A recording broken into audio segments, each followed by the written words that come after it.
Bolsonaro ou Lula? Qual dos dois vão conseguir trazer o melhor da economia para o Brasil? Esta é uma análise fria das propostas feitas pelos próprios candidatos.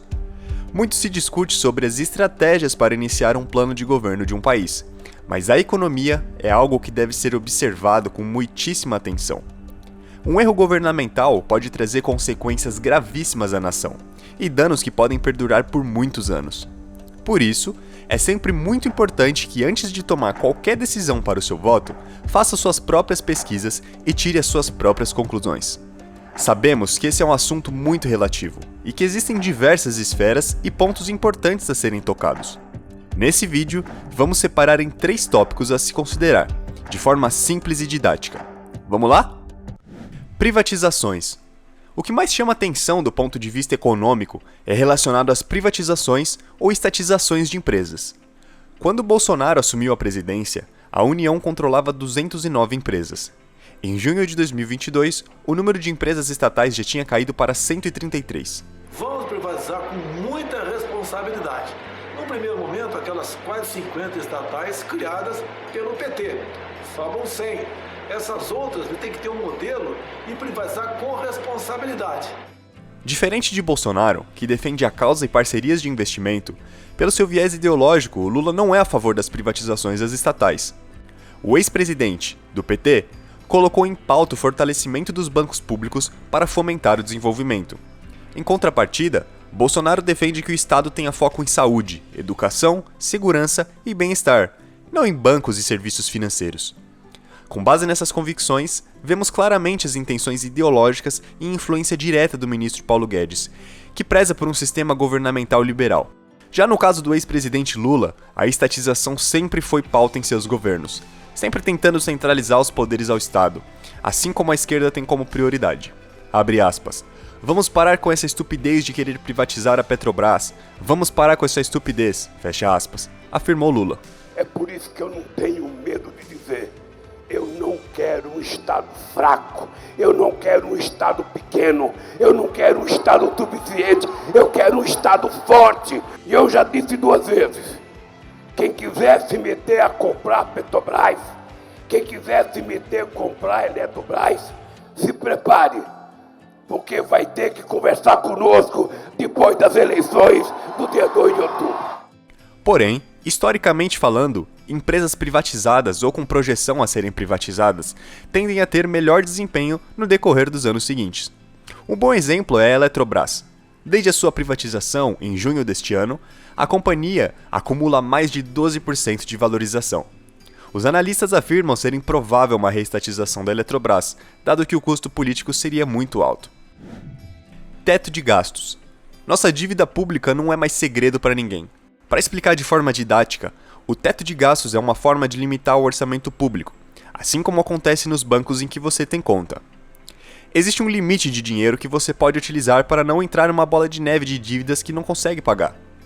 Este mecanismo é usado como uma espécie de proteção aos bancos. Lula tem resistido em detalhar seus planos para a área fiscal, porém pensa em revogar o teto de gastos e rever o atual regime fiscal brasileiro.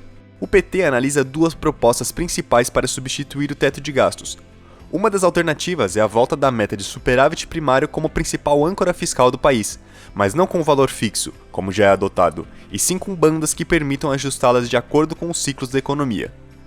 Uma segunda proposta prevê uma regra de reajuste do limite das despesas pelo IPCA e por outro indicador, que ainda não foi definido, mas que abriria espaço para um crescimento real das despesas.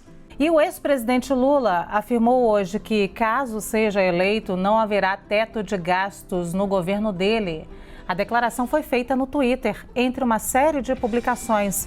O presidente ou pré-candidato disse o seguinte: não vai ter teto de gastos no meu governo. Vamos investir em educação porque é o que dá mais retorno ao país. O que vai resolver a relação dívida-PIB é o crescimento do PIB. Nós deixamos as maiores reservas internacionais da história, o que está salvando esse país agora. Fecha aspas. Por outro lado, o plano de governo de presidente Bolsonaro diz que vai continuar os esforços para garantir a estabilidade econômica e tentar manter a sustentabilidade da dívida pública. Nós queremos o progresso, o desenvolvimento, o bem-estar do nosso povo. nós respeitamos o teto dos gastos, queremos a responsabilidade fiscal e o Brasil tem como realmente ser um daqueles países que melhor reagirá à questão da crise. O teto de gastos é importantíssimo, pois aumenta nossa reputação com o mercado investidor estrangeiro. Quanto mais dinheiro investido no Brasil, melhor para todos. Banco Central. O Banco Central é o grande responsável pela política monetária do país. Ele controla a quantidade de moeda em circulação na economia e, com isso, é crucial para o controle da inflação e também da atividade econômica. A independência do Banco Central é de extrema importância, pois estimula a confiança do investidor estrangeiro de colocar dinheiro no nosso país. O presidente que governará o país pelos próximos 4 anos, a partir de 2023, terá na economia um grande desafio. O atual presidente Jair Bolsonaro defende a independência do Banco Central, órgão responsável por estabelecer uma meta de inflação e coordenar as taxas de juros, junto com o Comitê de Política Monetária, Copom, a fim de estimular a economia e controlar o aumento dos preços de bens de consumo. Em contrapartida, o ex-presidente Lula segue uma linha de coordenar a política econômica para combater a inflação, sem deixar claro se será respeitada a decisão que o Banco Central tomar. Estas são algumas perspectivas para analisarmos e tomarmos uma decisão. É altamente recomendável que você, como cidadão, se informe sobre todos os planos de governo na íntegra, através do site do TSE. Lembre-se, a eleição é dia 30. Iremos eleger quem irá nos representar pelos próximos 4 anos. Então, use sua cidadania com bom senso e vote com consciência. Espero que você tenha tirado algo valioso daqui e o que foi dito mude a sua vida positivamente. Dá uma conferida nesse outro vídeo que separamos para você, é só clicar na tela. Eu tenho certeza que você vai gostar muito. E claro, deixe o seu like e se inscreva para acompanhar os próximos. Até mais!